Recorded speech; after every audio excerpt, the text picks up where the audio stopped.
Picking up here where we left off at Montgomery Blair High School over a week ago, I believe it was, and we're here once again as the Big Train and T-Bolts are currently tied 3-3, resuming their suspended game. It was suspended due to rain in the area. Tyler Gallo and Ben Bobek here with you on Big Train TV, and we are going to get ready to get some action here as the guys get ready to start. So Ben, there's been a lot that's happened since these two teams didn't complete their game. The Big Train have just stormed out of the gates up to 5-1.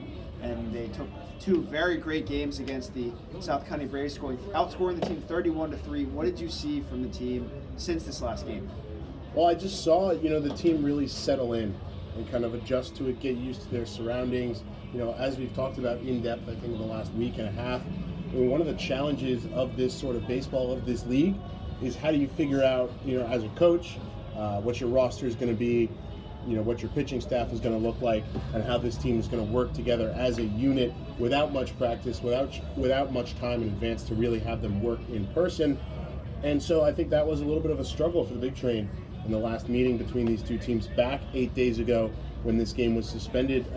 3 runs as it stands would be the lowest scoring output for them, before or after. And like you mentioned, 31 runs, in 2 games.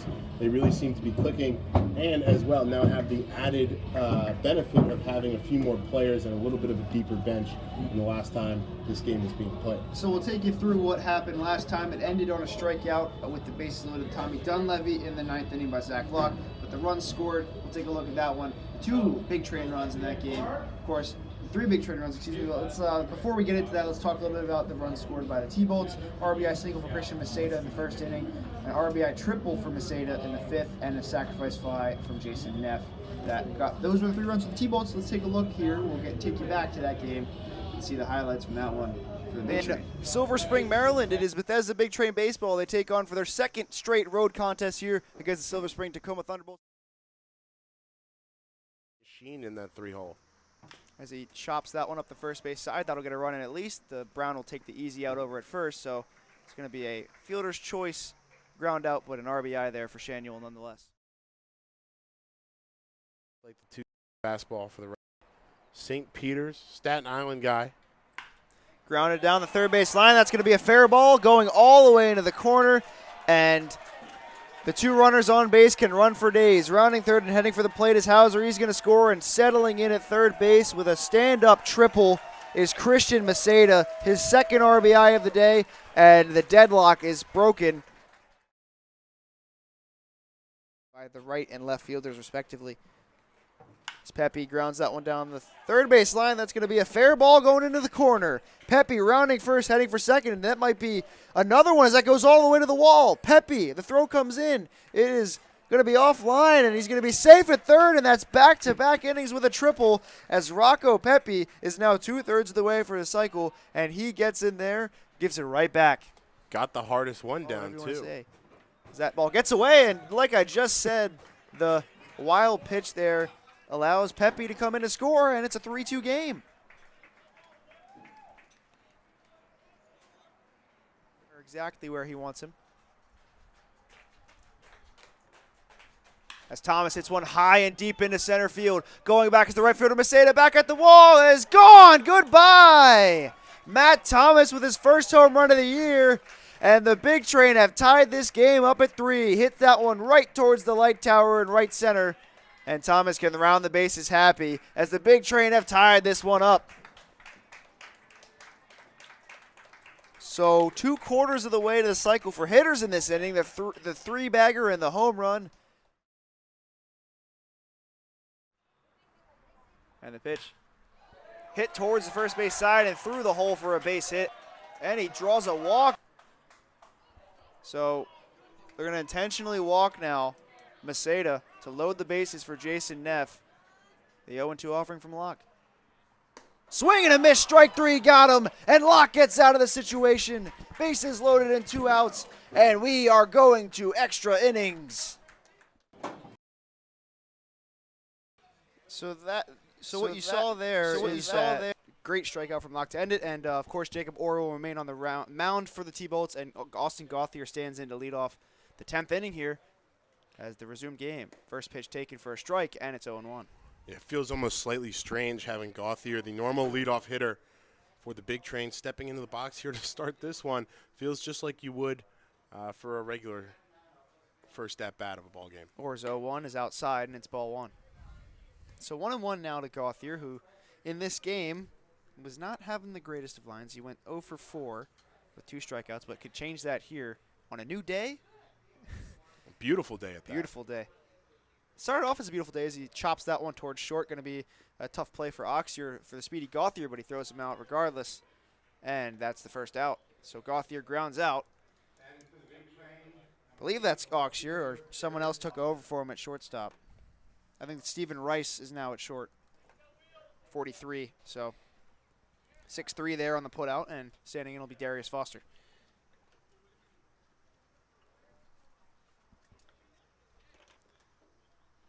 Fairly's probably similar lineup as Rice is at short. Had a bunch of, just a plethora of pinch hitters in that 9th inning. Delivers. There's a ball, and it's 1-0. We'll see who the big train send to the mound to start it off. Might be Ryan Metz, as it looks like, out of the bullpen. See if he'll be in and just if it's a safe situation or if he gets in to keep this one moving. Foster pops one high into left field. Settling under it is the left fielder Martin, and he will make the catch for the second out. I believe that's Martin. We don't know if they've made any changes. 27 out there and left, and that is Nigel Calderon. So Calderon is now in left field. This game is just all out of whack, so bear with us for the players that are in. There's been some new players for both sides added, so. And now it'll be Sean Uell. It's like Darren Miller still at first base. Dale Hauser still at third base. I think Beamer still behind the plate is. J.D. Ogden listed as a pitcher, but out there at second base currently in number 19.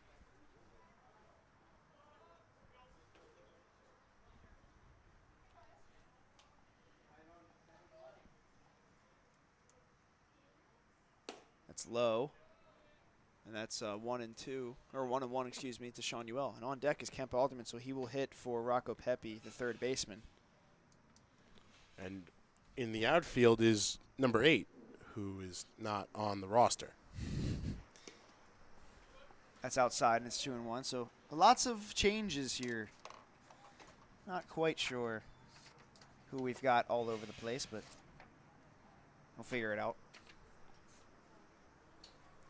Luckily, we'll have lineups next game as Sean Uell fells that back towards us, and it makes it a 2-2 count. See what Sean Uell can do here, 2-2 count. As, like we said, the second game will probably start just a little over 30 minutes, maybe 15 minutes, or just start directly. I think they said directly at 7, unless this game, runs on a little bit. As Sean Uell swings and misses strike 3, and that'll do it for the big train at the top of the 10th. Taking over on the mound, the bottom of the 10th.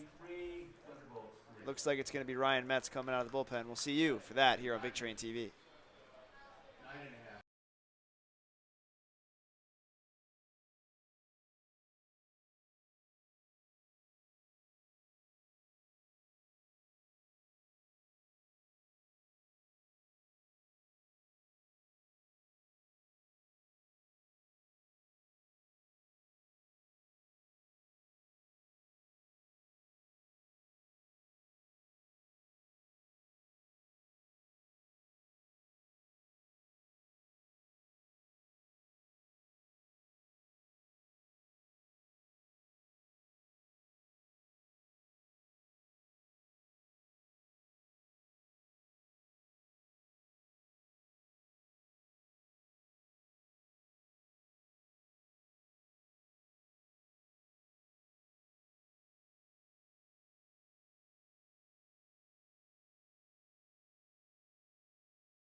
Ryan Metz will take over on the mound here, and he'll face off against Bryce Beamer, the catcher, to lead off the bottom half of the 10th inning. Kemp Alderman in at third base in a game where he wasn't even on the roster.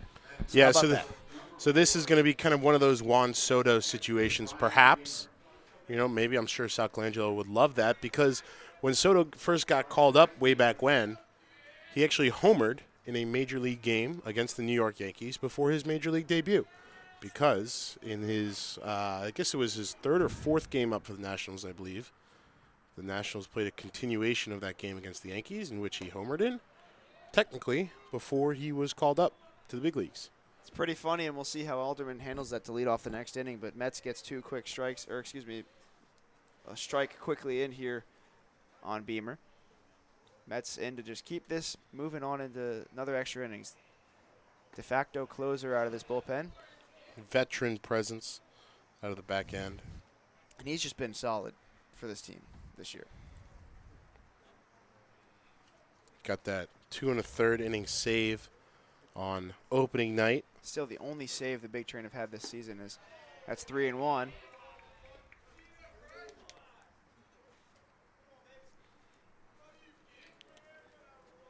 He appeared in the game against the Aces on the 12th as well. Pretty solid inning to stifle the damage. Short, nice sliding stop there at shortstop by second by Velasquez, and he makes the play at first for the first out. Nice job. Yeah, Beautiful really impressive play by Kyle Velasquez in the second base hole there. Not an easy play for him, ranging a little bit to his right, charged the ball very well. It looked like it almost got stuck in his glove there for a second. A really nice recovery to flip it over to Sean Ewell at first in time to get the out as well. So Dunleavy was retired to end that last inning, and Beamer strikes out or grounds out to second as that's popped off of the bat and into the dugout. I think we talked about that last time we were here as well. The safety concerns these dugouts hearken. It's 0-1 here. Not the most protective fences in front of Darren them. Miller outside. Yeah, Darren Miller, number 12. Miller out of Millersville. How special is that? We remarked on that last time. From Mifflinburg, Pennsylvania, not Dunder Mifflin. There's a strike on the inside, and it's 1-2.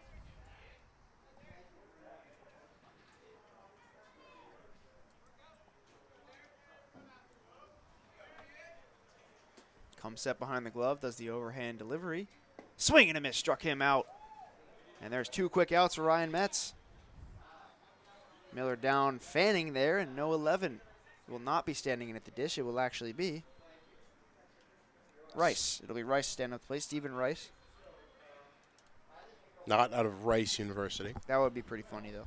Out of Salisbury. I believe he was one of the guys who would have been missing the last time these two teams met here at Blair Stadium. Salisbury, I believe, took home the Division III College World Series, if I'm not mistaken.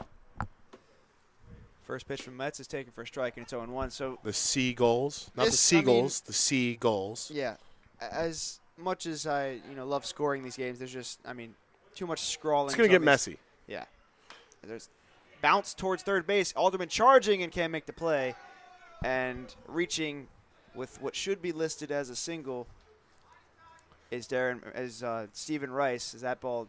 No chance to field that there for Kemp Alderman. Yeah, that would have been a really tough play to make, even if it had managed to find the back of his mitt cleanly. Interesting how the ball just kind of stuck in the dirt there. So, in Dylan Oxier's spot, it's going to be number 18, Jacob Orr, batting for himself here. I believe that's Jacob Orr. Listed as both a pitcher and a hitter. Not on the roster as a pitcher, but as a hitter. So Jack Cohn-esque. Yes. So that gets away from the first baseman, Sean Ewell, and heading down and maybe going for more is Rice. He's going to get all the way to third, and that winning run stands just 90 feet away as a bad pickoff move there from Metz yields that runner all the way over to third. It wasn't just a bad pickoff move. I think it hit off of Rice's back, and there is so much room over there in foul territory. I mean, Sean Ewell had a mile to go before that thing stopped at the fence. So just a little poke into left field could win it here for the T-Bolts.